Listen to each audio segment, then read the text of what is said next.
کبھی کبھی ایک بات ذہن میں آتی ہے، میں 2 گناہ کرتا ہوں مگر توبہ ایک سے کرنا چاہتا ہوں، کیا ایک کی توبہ قبول ہو جائے گی؟ ایک لڑکی بے پردہ بھی پھرتی ہے اور بے نمازی بھی ہے، وہ کہتی ہے جی کہ میں نماز والے گناہ سے تو توبہ کرتی ہوں اور شروع کر دیتی ہوں آج سے، پردہ ابھی نہیں کر سکتی، کیا یہ جزوی توبہ قبول ہو جائے گی؟ علماء نے لکھا ہاں، 2 گناہ کرنے والا انسان ایک سے توبہ کرنا چاہتا ہے، توبہ کرے، اس کی برکت سے اللہ دوسرے سے بھی توبہ کی توفیق عطا فرمائے۔ توبہ میں دیر نہیں کرنی چاہیے۔ جی میں نے توبہ کی تھی کئی مرتبہ، پھر توڑ دی، اب اگر میں نے توبہ توڑ دی تو کیا میرے پچھلے گناہ معاف ہو گئے؟ جی ہاں، جب انسان سچی توبہ کرتا ہے تو پچھلے جتنے بھی گناہ ہوں سب معاف ہو جاتے ہیں۔ اگر بالفرض وقت تقدیر دوبارہ گناہ کر بیٹھا تو پچھلے گناہ واپس نہیں آ جاتے، وہ معاف ہو چکے۔ اگر آپ نے ڈیلیٹ کا بٹن دبا کے سیل فون کے میسیجز کو ڈیلیٹ کر دیا اور دوبارہ نیا میسج آ جاتا ہے تو پھر پچھلے میسج واپس نہیں آ جاتے، وہ تو ختم ہو چکے۔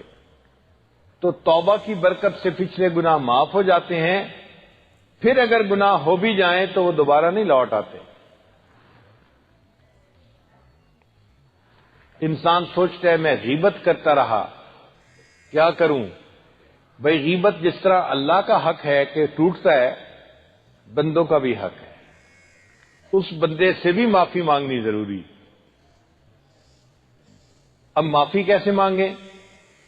بتانے کی ضرورت نہیں کہ میں نے آپ کے بارے میں یہ کہا، اگر بتائیں گے تو پہلے دشمنی تھوڑی تھی، اب دشمنی زیادہ گہری ہو جائے گی، پکی ہو جائے گی۔ اجمالی معافی مانگیں، مثلا یہ کہیں بھئی آپ کے میرے اوپر بڑے حقوق آتے ہیں، میں کمزور ہوں، میں ان کا خیال نہیں رکھ سکا، تو آپ میری کوتاہی کو معاف کر دیں۔ زندگی میں معافی مانگیں۔ زندگی میں معافی مانگنی آسان ہے، قیامت کے دن کوئی نہیں معاف کرے گا۔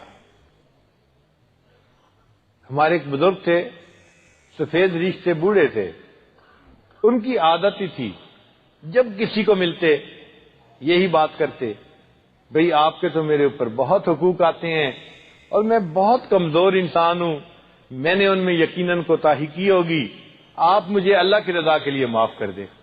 وہ اتنے پیارے انداز سے بات کرتے تھے کہ سننے والا فوراً معاف کر دیتا تھا۔ شریعت کہتی ہے کہ ہم نے معافی مانگی، اگلے بندے نے معافی قبول کر لی تو گناہ معاف ہو گئے۔